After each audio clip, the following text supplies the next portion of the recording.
یہ میں سارے پہاڑی علاقے اسکول کالج کے زمانے میں سیر کرتے تھے. اب یقین مانے بیٹا سڑک بھی نظر نہیں آتی تھی، ایسے ان پر سایہ ہوتا تھا. آرام تک چلے جاؤ، ہوٹل ہی ہوٹل، ہوٹل ہی ہوٹل، ہوٹل ہی ہوٹل. اور جو اوپر جنگل ہیں وہ ٹمبر مافیا نے، رشوت تو سارے ملک کا ہمارا شیوا ہے، جنگل صاف کر دی. بڑا درد ہوتا ہے.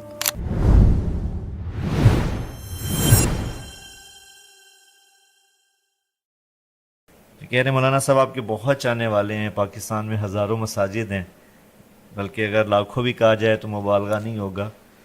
تو اگر آپ ان سے گزارش کریں اپنے انداز میں کہ اگر ہر مسجد اس کا اہتمام کرے کہ اپنے ارد گرد درخت لگائے تو ہم بہت بڑی خیر میں اپنا حصہ ڈال سکتے ہیں. بہت پیارا. اس نے سوال تو نہیں کیا، درخواست کی ہے، جی درخواست ماشاء اور اللہ. بہت ہی ضرورت ہے، بہت ہی اشد ضرورت جی ہے. ٹمبر مافیا نے ہمارے پہاڑ صاف کر دی. میں اسکول سے ہی مریض سیر کے لیے ہم جاتے تھے، ذمہ داروں کے بچے تھے تو مفت میں مل جاتا تھا سب کچھ. تو بیٹا آپ یقین کریں کہ 69-71 تک تو میرا کالج کا دور ہے. جی مری میں جب جاتا تھا دوستوں کے ساتھ ہم ٹھہرتے تھے تو اتنا درخت تھا کہ نہ سڑک نظر آتی تھی نہ گھر نظر آتے تھے. اللہ اکبر. میٹروپول ہوٹل تھا، پوری صاحب رحمۃ اللہ علیہ، وہ گلاب علی چشتی مرحوم میرے بڑے پیارے دوست تھے، ان کے والد سے ان کی دوستی تھی.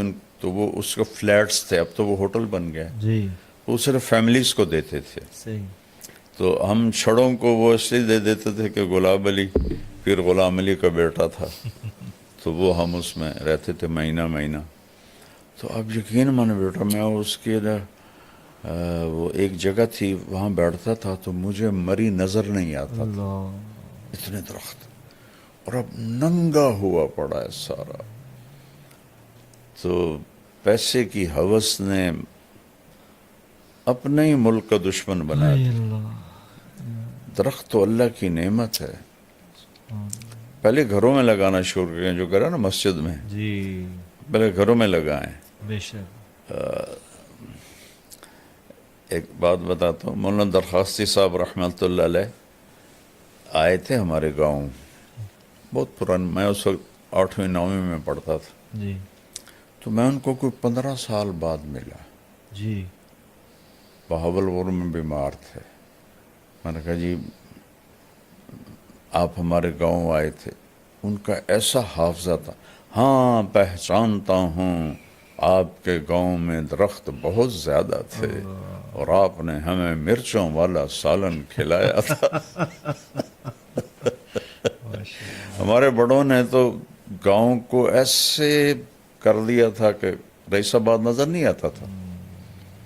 اور یہ ہماری جو سڑک ہے یہ بڑے بڑے درختوں سے بھری ہوتی تھی. لیکن تو خود ہم اپنی جان کے دشمن بنے ہوئے ہیں. تو میں اس بچے کا شکر گزار ہوں اور اس کے ذریعے سے پوری قوم سے کہتا ہوں درخت اگاؤ، درخت اگاؤ، درخت اگاؤ. یہ جو ہمارے پرائیویٹ بناتے ہیں نا کالونیز، یہ بڑے ظالم ہیں. یہ انچ بیچنے کے چکر میں ہوتے ہیں. ان کو یہ نہیں ہوتا کہ کوئی سبزہ، کوئی گراؤنڈ، کوئی گرینری ہو، آکسیجن آئے. تو پوری قوم مجرم ہے اس میں بیٹا، پوری قوم مجرم. شیخ زاید بن سلطان نے ریت کو نخلستان بنا دیا. تو یہاں تو نخلستان تھا. یہ میں سارے پہاڑی علاقے اسکول کالج کے زمانے میں سیر کرتے تھے. آپ یقین مانے بیٹا سڑک بھی نظر نہیں آتی تھی، ایسے ان پر سایہ ہوتا تھا. اور اب ناران تک چلے جاؤ، آگے تک چلے جاؤ، ہوٹل ہی ہوٹل، ہوٹل ہی ہوٹل، ہوٹل ہی ہوٹل. اور جو اوپر جنگل ہیں وہ ٹمبر مافیا نے، جنگل کے کیا اس کو کہتے ہیں افسران، سے ساز اور رشوت تو سارے ملک کا ہمارا شیوا ہے. جنگل صاف کر دے. بڑا درد ہوتا ہے.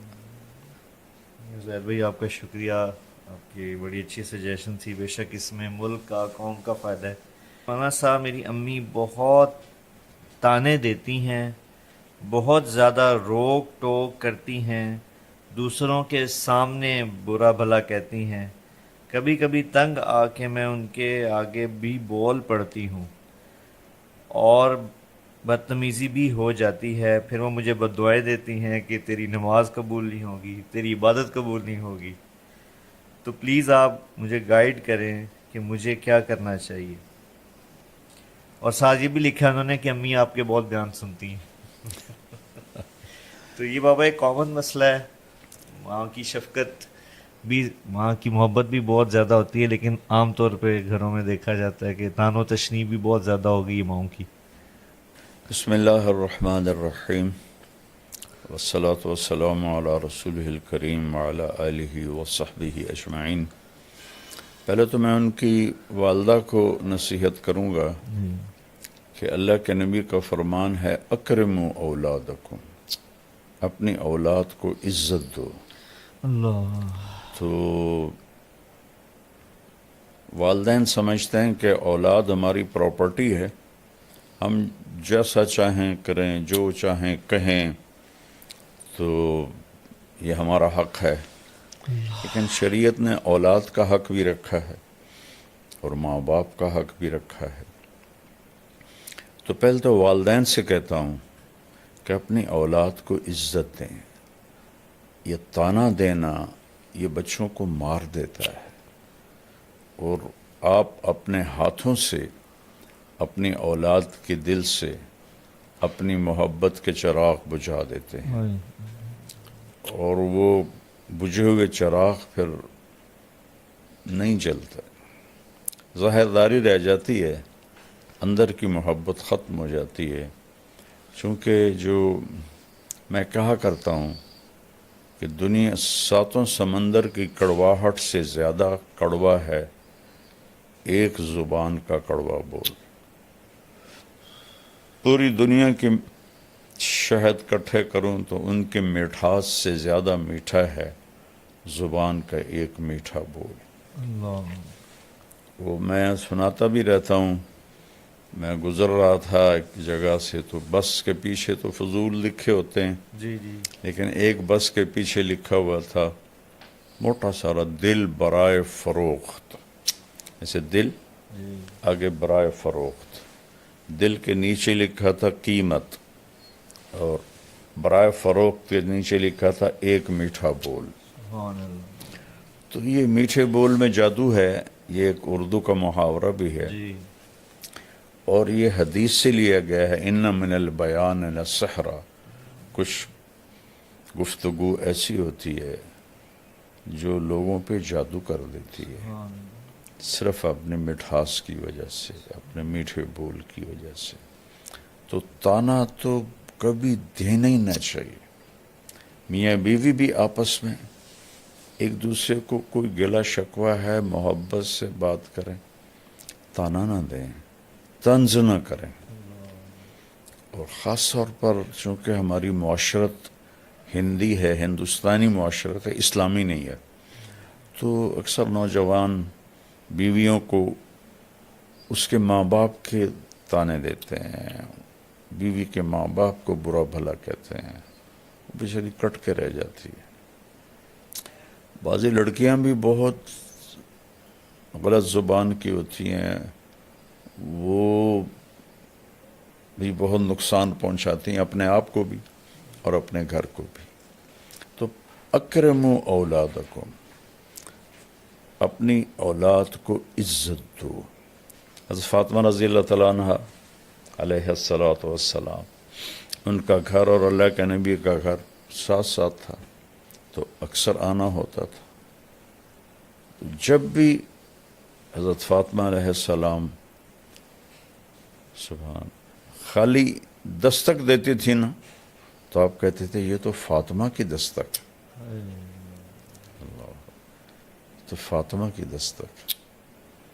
اتنا انس تھا کہ دستک تو کتنی دروازے پہ ہوتی، جی کہ یہ تو فاطمہ کی دستک. ایک دم آپ کھڑے ہو جاتے. ایک کرسی بھی تھی آپ کے کمرے میں، بستر تھا، چارپائی، نیچے بیٹھے ہیں، کرسی پہ بیٹھے ہیں، چارپائی پر بیٹھے، آپ ایک دم کھڑے ہو جاتے تھے اور جا کے دروازے کے سامنے اپنی بیٹی کا ہاتھ پکڑتے تھے اور ان کا ماتھا چومتے تھے.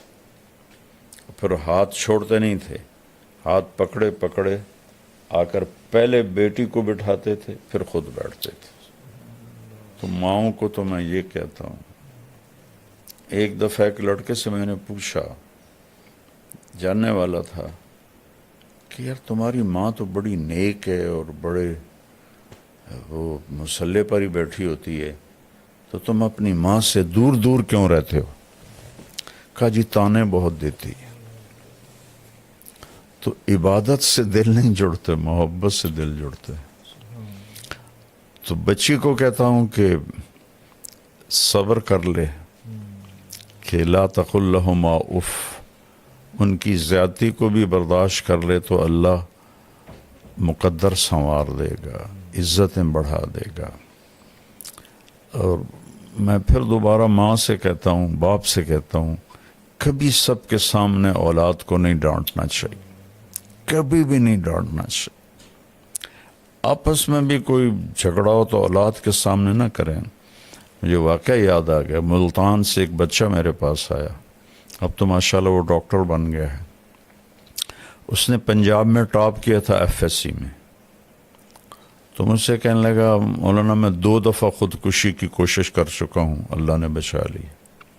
میں نے کہا تم تو ٹاپر ہو، تم نے کیوں خودکشی کی کوشش کی؟ کہ میرے ماں باپ اتنا لڑتے ہیں آپس میں اور میرے سامنے لڑتے ہیں، تو اس سے دل برداشتہ ہو کر میں نے 2 دفعہ خودکشی کی اٹیمپٹ کی. تو اولاد کو بچائیں، اختلاف ہو تو ان کے سامنے بالکل بھی ایک دوسرے کے ساتھ بدتمیزی نہ کریں، برداشت کریں، الگ کمرے میں بات کر لیں، اور اپنی اولاد کو محبت کا اظہار کریں. اظہار نہیں کرتے، وہ تھوڑی تھوڑی باتوں پہ ان کو ٹوکتے ہیں، اے کی کیتا ہے، اے کیوں کیتا ہے، انج کرنا سی، انج کرنا سی. تو وہ کہ روبوٹ تو ہے نہیں کہ بھی ان کو آپ جیسے چاہیں ان کو گھسیٹتے رہیں. تو بیٹی سے بھی کہتا ہوں کہ چپ کر جایا کرے، جواب نہ دیا کرے، چونکہ اللہ کا فرمان ہے لا تقل لہما اف، اف بھی نہ کرو. تو اس لیے صبر کرے تو زیادہ بہتر ہے، اور اللہ سے مانگے کہ اللہ اس کی ماں کا دل نرم کر دے. جی اگلا ہمارے ساتھ کامران بھائی ہیں. یہ کہتے ہیں کہ جی میری درخواست ہے کہ آپ ماشاءاللہ آپ کی جو نصیحت بیانات ہم بہت شوق سے سنتے ہیں، لیکن ایک بڑا اچھا ان کی سجیشن بھی ہے اور گزارش بھی فرما رہے ہیں کہ مولانا آپ کو اسپیشل بچوں کے لیے ایسی اصلاحی بیان کریں جس میں آپ آج کی نسل کے مطابق اردو بولیں. گویا کہ ان کا اشارہ جنزی کی طرف ہے. جی میری اردو تو بڑی سادہ ہوتی ہے. لیکن بابا میں ان کی سجیشن سے اتفاق کرتا ہوں اچھا، کہ واقعی آج کے جو ہمارے بچے ہیں وہ ان کو آپ جب اردو کا مطلب سمجھانا ہوتا ہے تو انگلش کا سہارا لینا پڑتا ہے. تو یہ واقعی آج کے جو ہیں شوق سے سنتے ہیں آپ کے بیانات بچے، لیکن یہ مسئلہ ہے کیونکہ انگلش میں تعلیم بھی ہے، سوشل میڈیا سارا انگلش میں ہے، تو آپ کی آسان اردو بھی ان کے لیے بعض الفاظ ان کے لیے مشکل ہوتے ہیں. میں تو بیٹا خود سوچ کے میں آسان لفظ لاتا ہوں کہ مجھے پتہ ہے کہ آگے جو بیٹھے ہوئے ہیں تو آج کل کی فصاحت، یہ فصاحت اسے نہیں کہتے کہ آپ عجیب و غریب الفاظ لے آؤ، فصاحت اسے کہتے ہیں کہ بات دل میں اتر جائے. آپ قرآن میں دیکھو کتنے آسان الفاظ، سبحان اللہ. یعنی جس کو ہم کہتے ہیں نا ربائی مزید فی، یعنی 4 حرفوں سے جو لفظ بنے وہ قرآن میں چند ہیں، سارے 3 لفظوں سے بنے، جس کو ہم مجرد کہتے ہیں، ثلاثی مجرد۔ میری کوشش ہوتی ہے، اب اس سے نیچے تو میں کر نہیں سکتا۔ ایک بابا یہاں پہ میں ذرا فنون ایک بات بتانا چاہوں گا آپ کے لیے بھی، ناظرین کے لیے بھی، کہ ہمارے اپنے جو بھانجے بھتیجے بچے، ان کا اسکول میں بھی امتحانات چل رہے ہیں سالانہ، تو ہمارے بھانجا وہ بتا رہا تھا کہ ایک سوال آیا، عجائب گھر اردو میں آیا کہ اس کا عجائب گھر کا مطلب بتائیں، تو وہ بتا رہا تھا کہ کلاس میں کسی بھی بچے کو عجائب گھر کا نہیں پتا تھا، کسی نے لکھا مینٹل ہاسپٹل، کسی نے کچھ جواب لکھا ہے، وہ بتا رہا تھا کہ 99% تقریباً جواب غلط تھا بچوں کا۔ تو یہ میں آپ کو بابا لطیفہ بھی ہے اور اردو کی سطح بھی بتا رہا ہوں کہ عجائب گھر کا مطلب بھی بچوں کو آج کے نہیں آتا جی۔ یہ تو ہمارے بیٹے پالیسی بنانے والوں کا ظلم ہے جی جی کہ بھلا کبھی کوئی قوم پرائی زبان پہ بھی ترقی کرتی ہے، یہ غلامی ہے، انڈیا، پاکستان، بنگلہ دیش، یہ سب غلامی سے نہیں نکل۔ آج تک ہمارے عدالتوں کی لینگویج انگریزی ہے، بتاؤ۔ چائنا نے انگریزی سیکھی ہے، جاپان نے انگریزی سیکھی ہے، تائیوان نے، کوریا نے انگریزی سیکھی ہے۔ اپنی زبان میں بچوں کو ماہر کرنا چاہیے۔ 1917 میں لینن نے روس فتح کیا، صرف 1924 میں وہ مر گیا، 7 سال جی اس کو ملے۔ اس نے پہلا کام یہ کیا کہ جتنا سائنسی علم تھا سارا رشین میں ٹرانسلیٹ کروایا، اوپر کھڑے ہو کر، اور پھر اپنے بچوں کو پڑھایا، اور امریکہ کے بعد وہ دوسری ایٹمی طاقت بن گیا۔ تو پہلے آپ انگریزی سیکھو، اردو کو انگریزی میں بدلو، پھر انگریزی کو سمجھو۔ یہ تو بچوں کو مصیبت میں ڈالنے والی بات، لیکن نکار خانے میں طوطی کی کون سنتا ہے۔